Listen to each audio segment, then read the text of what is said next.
Chapter 5. Clerval then put the following letter into my hands.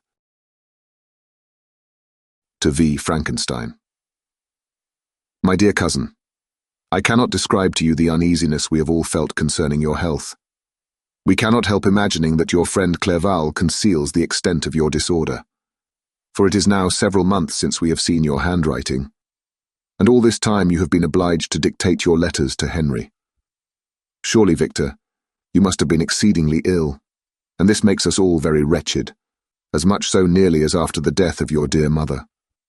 My uncle was almost persuaded that you were indeed dangerously ill, and could hardly be restrained from undertaking a journey to Ingolstadt. Clerval always writes that you are getting better. I eagerly hope that you will confirm this intelligence soon in your own handwriting. For indeed, Victor, we are all very miserable on this account. Relieve us from this fear, and we shall be the happiest creatures in the world. Your father's health is now so vigorous that he appears 10 years younger since last winter. Ernest also is so much improved that you would hardly know him.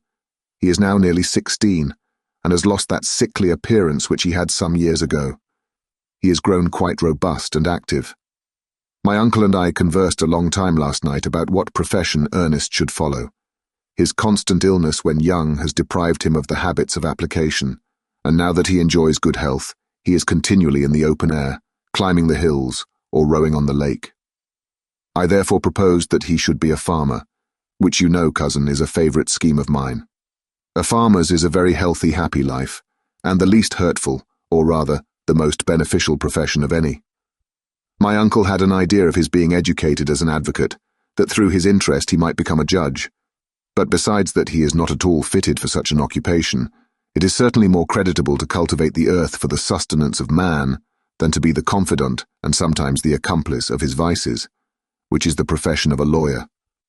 I said that the employments of a prosperous farmer, if they were not a more honourable, they were at least a happier species of occupation than that of a judge, whose misfortune it was always to meddle with the dark side of human nature.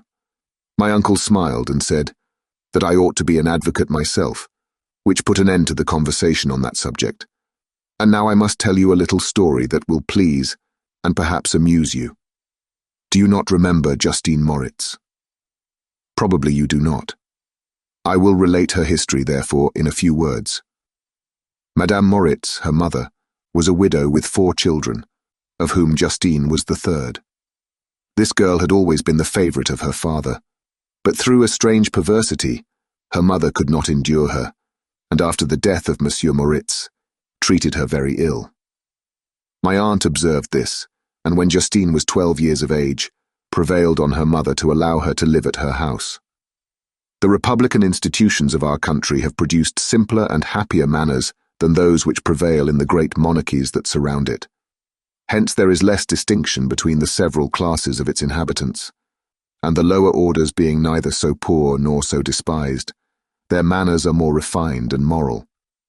A servant in Geneva does not mean the same thing as a servant in France and England.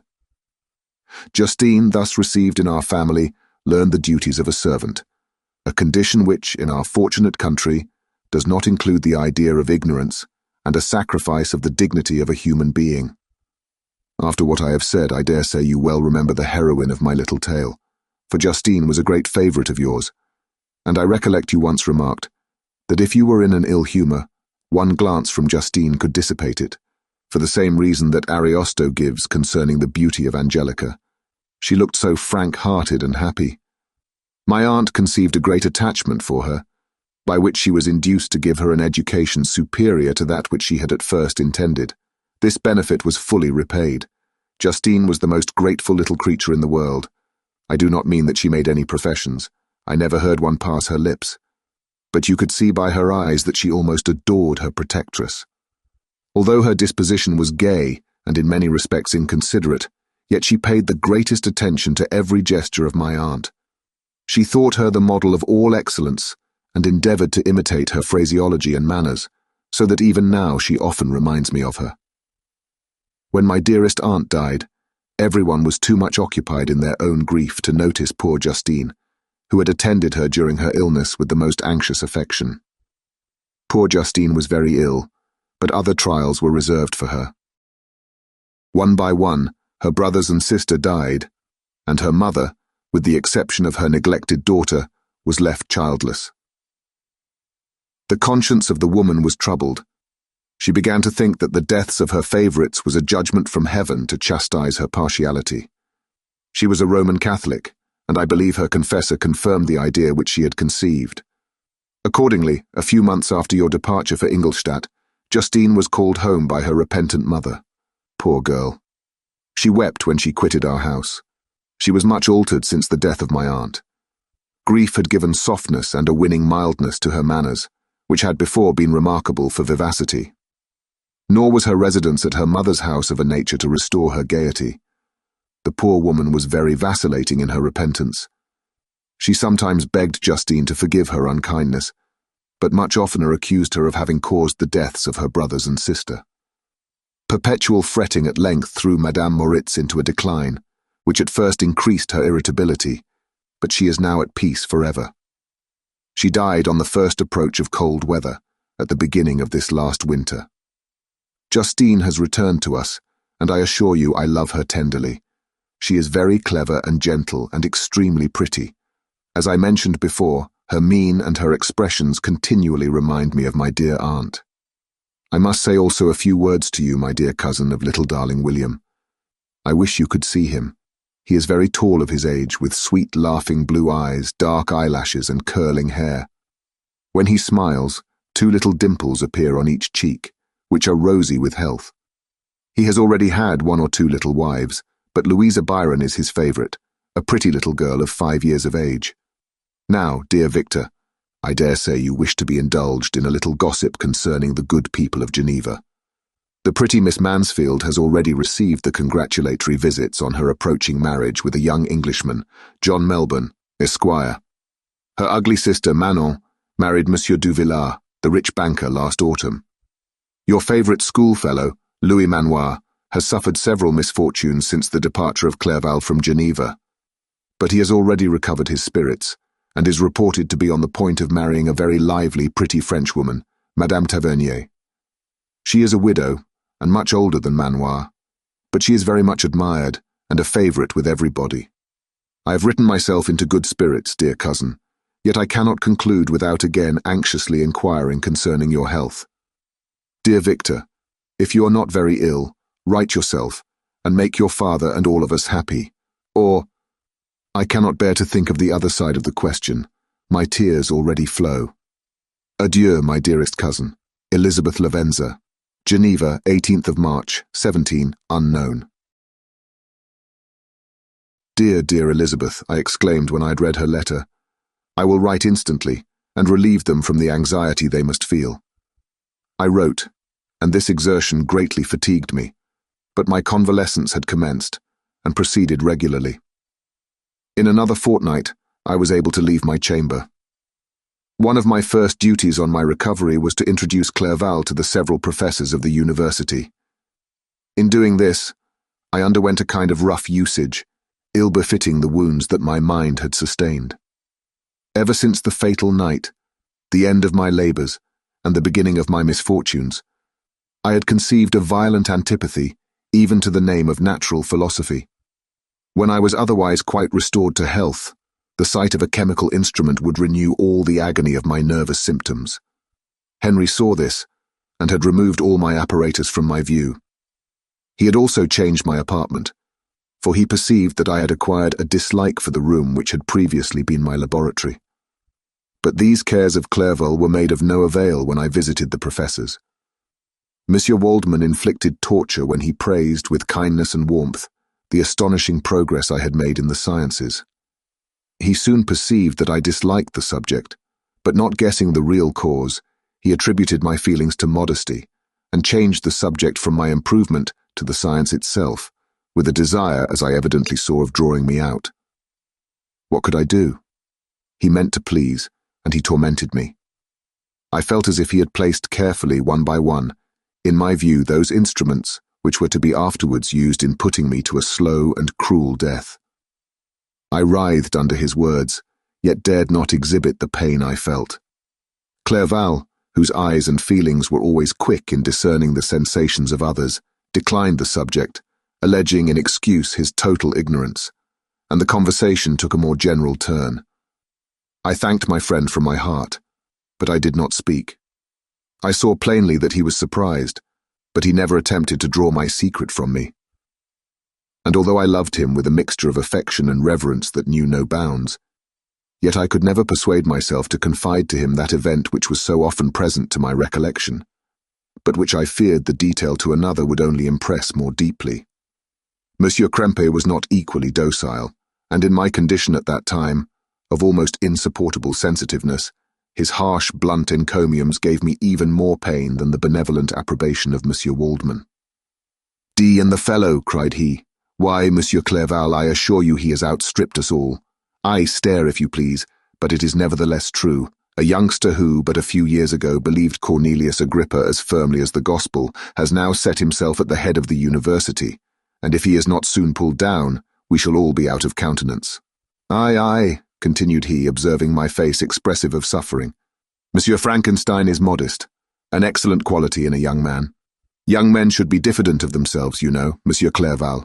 I was myself when young, but that wears out in a very short time." Monsieur Krempe had now commenced an eulogy on himself, which happily turned the conversation from a subject that was so annoying to me. Clerval was no natural philosopher. His imagination was too vivid for the minutiae of science. Languages were his principal study, and he sought, by acquiring their elements, to open a field for self-instruction on his return to Geneva. Persian, Arabic, and Hebrew gained his attention after he had made himself perfectly master of Greek and Latin. For my own part, idleness had ever been irksome to me, and now that I wished to fly from reflection and hated my former studies, I felt great relief in being the fellow pupil with my friend, and found not only instruction but consolation in the works of the Orientalists. Their melancholy is soothing, and their joy elevating to a degree I never experienced in studying the authors of any other country. When you read their writings, life appears to consist in a warm sun and garden of roses, in the smiles and frowns of a fair enemy, and the fire that consumes your own heart. How different from the manly and heroical poetry of Greece and Rome. Summer passed away in these occupations, and my return to Geneva was fixed for the latter end of autumn. But being delayed by several accidents, winter and snow arrived, the roads were deemed impassable, and my journey was retarded until the ensuing spring. I felt this delay very bitterly, for I longed to see my native town and my beloved friends. My return had only been delayed so long from an unwillingness to leave Clerval in a strange place before he had become acquainted with any of its inhabitants. The winter, however, was spent cheerfully, and although the spring was uncommonly late, when it came, its beauty compensated for its dilatoriness. The month of May had already commenced, and I expected the letter daily, which was to fix the date of my departure, when Henry proposed a pedestrian tour in the environs of Ingolstadt, that I might bid a personal farewell to the country I had so long inhabited. I acceded with pleasure to this proposition. I was fond of exercise, and Clerval had always been my favourite companion in the rambles of this nature that I had taken among the scenes of my native country. We passed a fortnight in these perambulations. My health and spirits had long been restored, and they gained additional strength from the salubrious air I breathed, the natural incidents of our progress, and the conversation of my friend. Study had before secluded me from the intercourse of my fellow creatures and rendered me unsocial, but Clerval called forth the better feelings of my heart. He again taught me to love the aspect of nature and the cheerful faces of children. Excellent friend! How sincerely did you love me and endeavour to elevate my mind until it was on a level with your own. A selfish pursuit had cramped and narrowed me, until your gentleness and affection warmed and opened my senses. I became the same happy creature who, a few years ago, loving and beloved by all, had no sorrow or care. When happy, inanimate nature had the power of bestowing on me the most delightful sensations. A serene sky and verdant fields filled me with ecstasy. The present season was indeed divine. The flowers of spring bloomed in the hedges, while those of summer were already in bud. I was undisturbed by thoughts which during the preceding year had pressed upon me, notwithstanding my endeavours to throw them off, with an invincible burden. Henry rejoiced in my gaiety and sincerely sympathised in my feelings. He exerted himself to amuse me, while he expressed the sensations that filled his soul. The resources of his mind on this occasion were truly astonishing. His conversation was full of imagination, and very often, in imitation of the Persian and Arabic writers, he invented tales of wonderful fancy and passion. At other times he repeated my favorite poems, or drew me out into arguments, which he supported with great ingenuity. We returned to our college on a Sunday afternoon. The peasants were dancing, and everyone we met appeared gay and happy. My own spirits were high, and I bounded along with feelings of unbridled joy and hilarity.